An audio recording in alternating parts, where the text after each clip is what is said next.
తరబడి ఎన్ని మందులు వాడినా మీ మోకాల నొప్పులు తగ్గట్లేదా? ప్రాణ పెయిన్ క్లినిక్ లో అత్యాధునిక చికిత్స. Welcome to Suman TV. Rythu Bharosa పైన కూడా తెలంగాణ కేబినెట్ ఇవాళ కీలకమైన నిర్ణయం తీసుకుంది. ముఖ్యమంత్రి రేవంత్ రెడ్డి అధ్యక్షతన సమావేశమైన తెలంగాణ కేబినెట్ రుణమాఫీతో పాటు వచ్చే పంటకు రైతు భరోసాను కూడా చెల్లించాలని మాటిచ్చిన ప్రకారమే ఎకరాకి 15,000 రూపాయలు చెల్లిస్తామని చెప్పేసి ఇవాళ నిర్ణయం తీసుకుంది కేబినెట్. అయితే ఈ నిర్ణయంలో కొంత మెలిక కనిపించింది.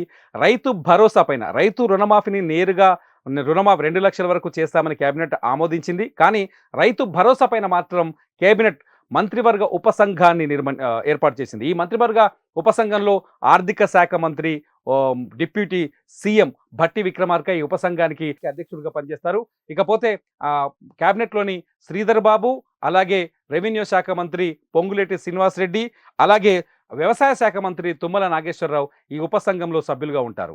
మంత్రివర్గ ఉపసంఘం జూలై 15 వరకు లోపు రైతు భరోసా పైన ప్రభుత్వానికి నివేదిక ఇవ్వనుంది.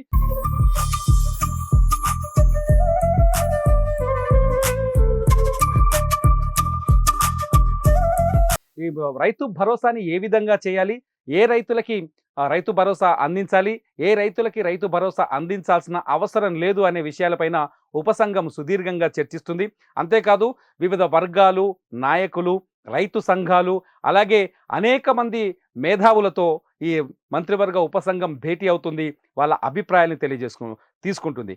ఎవరైతే ఎక్కువ పాజిటివ్ పాయింట్స్ చెప్తారో, వివిధ వర్గాల అభిప్రాయాలు తెలుసుకున్న తర్వాత వాళ్ళు ఇచ్చిన సలహాలు, సూచనల మేరకు ఒక నివేదికను తయారు చేస్తుంది మంత్రివర్గ ఉపసంఘం. ఆర్థిక మంత్రి, ఉప ముఖ్యమంత్రి అయిన భట్టి విక్రమార్క నేతృత్వంలోని మంత్రివర్గ ఉపసంఘం ఒక నివేదికను తయారు చేసి జూలై 15వ తేదీన ప్రభుత్వానికి అందిస్తుంది. ఆ తర్వాత జరగబోతున్న అదే సమయంలో తెలంగాణలో బడ్జెట్ సమావేశాలు జరగనున్నాయి.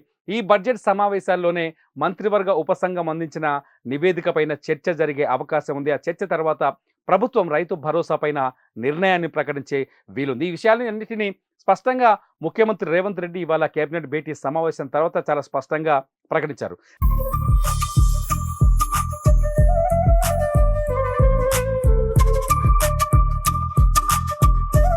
అయితే రైతు భరోసా ఎవరెవరికి అందుతుంది? గతంలో టీఆర్ఎస్ ప్రభుత్వం, దేశంలో తొలిసారిగా టీఆర్ఎస్ ప్రభుత్వమే ఈ రైతు బంధు పథకాన్ని తీసుకొచ్చింది. రైతులకి పంట సాయాన్ని అందించడమే రైతు బంధు పథకం యొక్క లక్ష్యం. ఎకరాకి 5,000 రూపాయల చొప్పున ఈ రైతు బంధు కింద పంట సాయాన్ని అందించింది కేసీఆర్ ప్రభుత్వం. దీంతో రైతులు పంటకు పెట్టుబడి పెట్టడం కోసం అప్పులు చేయాల్సిన అవసరం లేదు. ఎకరాకి 5,000 రూపాయలు ఇవ్వడం వల్ల ఎరువులు కొనుక్కోవచ్చు అనే ఉద్దేశంతో ఈ పథకాన్ని అప్పట్లో కేసీఆర్ ప్రభుత్వం తీసుకొచ్చింది. ఆ తర్వాత కేసీఆర్ ప్రభుత్వం తీసుకొచ్చిన ఈ నిర్ణయాన్ని కేంద్ర ప్రభుత్వం కూడా అమల్లోకి తీసుకొచ్చింది. చిన్న సన్నకారు రైతులకు 2,000 రూపాయల వరకు పంటకి ఆర్థిక సాయం అందిస్తూ వస్తుంది. ప్రస్తుతం ఈ ప్రక్రియ కొనసాగుతుంది. అయితే రైతు భరోసానే ఇప్పుడు రేవంత్ రెడ్డి సర్కార్ కావచ్చు, కాంగ్రెస్ ప్రభుత్వం రైతు భరోసా కింద రైతులకు అందించాలని నిర్ణయం తీసుకుంది. మొన్న ఏదైతే ఎన్నికలకు ముందు వాళ్ళ మేనిఫెస్టోలో పెట్టిన 6 సూత్రాల్లో, 6 వాగ్దానాల్లో ఈ రైతు భరోసా కూడా కీలకమైన వాగ్దానంగా నిలిచింది. ఎకరాకి 10,000 కాకుండా 15,000 రూపాయల చొప్పున రైతు భరోసా అందిస్తామని చెప్పింది. అంతేకాదు కౌలు రైతులకు కూడా రైతు భరోసాని అందిస్తామని హామీ ఇచ్చింది. అంతేకాదు రైతు కూలీలకు కూడా ఆర్థిక సాయం అందిస్తామని చెప్పేసి గతంలో కాంగ్రెస్ తమ పార్టీ ఎన్నికల మేనిఫెస్టోలో ప్రకటించింది. అయితే మేనిఫెస్టోలో చెప్పిన ప్రకారం, మేనిఫెస్టోలో పెట్టిన విధానాల ప్రకారం రైతు భరోసా పథకాన్ని తీర్చిదిద్దేందుకే ఇప్పుడు మంత్రివర్గ ఉపసంఘాన్ని ఏర్పాటు చేస్తున్నామని రేవంత్ రెడ్డి ప్రకటించారు.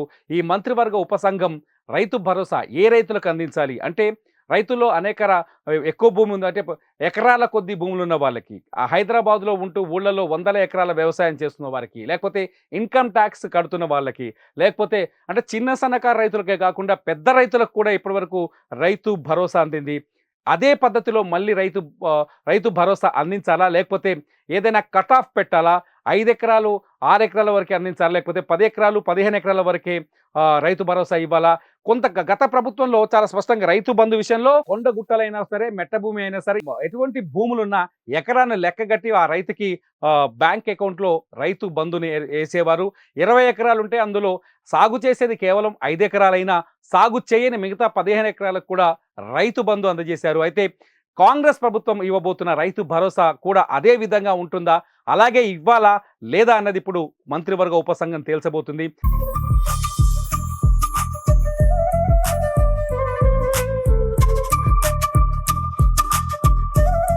ఎన్ని ఎకరాల వరకు రైతు భరోసా ఇస్తారు, ఇచ్చే రైతుకి ఎలా అందిస్తారు రైతు భరోసాని, బ్యాంకులో వేస్తారా లేకపోతే ఏ విధంగా అందిస్తారు, అంతేకాకుండా ఎవరెవరికి అంటే చిన్న సన్నకారు రైతులకే రైతు భరోసా అందిస్తారా లేకపోతే పెద్ద రైతులకు కూడా రైతు భరోసాని అందిస్తారా అన్నది ఇప్పుడు ప్రశ్నగా మారింది. మంత్రివర్గ ఉపసంఘం నివేదిక అందించిన తర్వాత కానీ రైతులకు రైతు భరోసా అందే పరిస్థితి కనిపించట్లేదు. వచ్చే పంటకు మాత్రం ఖచ్చితంగా మంత్రివర్గ ఉపసంఘం చేసే సూచనలు సలహాల ఆధారంగానే రైతు భరోసా పథకాన్ని రూపొందించి ఆ తర్వాత పంట సాయాన్ని అందించే అవకాశం కల్పిస్తుంది. చూద్దాం జూలై 15వ తేదీ వరకు లోపు మంత్రివర్గ ఉపసంఘం తయారు చేయబోయే నివేదిక ఏంటి, ఎవరెవరితో సమావేశం జరుగుతుంది, ప్రభుత్వం ఎటువంటి నిర్ణయం తీసుకోబోతుంది అనేది మాత్రం ప్రస్తుతానికి మనకు సస్పెన్స్ అనే చెప్పాలి. మొత్తంగా రేవంత్ రెడ్డి సర్కార్ ఇవాళ క్యాబినెట్లో రెండు కీలకమైన నిర్ణయాలు తీసుకున్నాయి. ఒకటి రైతు రుణమాఫీ 2 లక్షల వరకు ఏకకాల రుణమాఫీ, రెండోది వచ్చేసి రైతు భరోసా పైన ఉపసంఘం ఏర్పాటు. మొత్తంగా చాలా స్పష్టంగా మరికొన్ని విషయాన్ని కూడా తెలియజేశారు రేవంత్ రెడ్డి.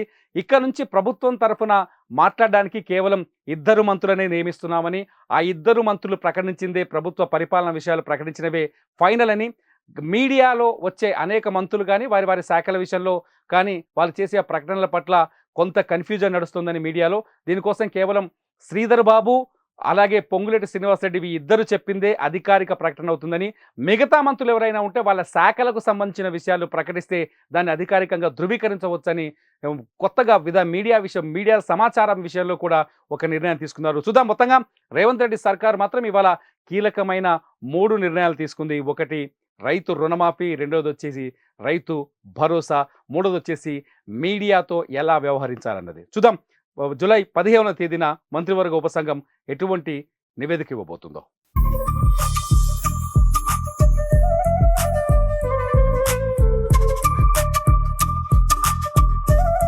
సుమన్ టీవీలో మీ పర్సనల్ అండ్ బిజినెస్ ప్రమోషన్స్ కోసం కింది నెంబర్కి కాంటాక్ట్ చేయండి.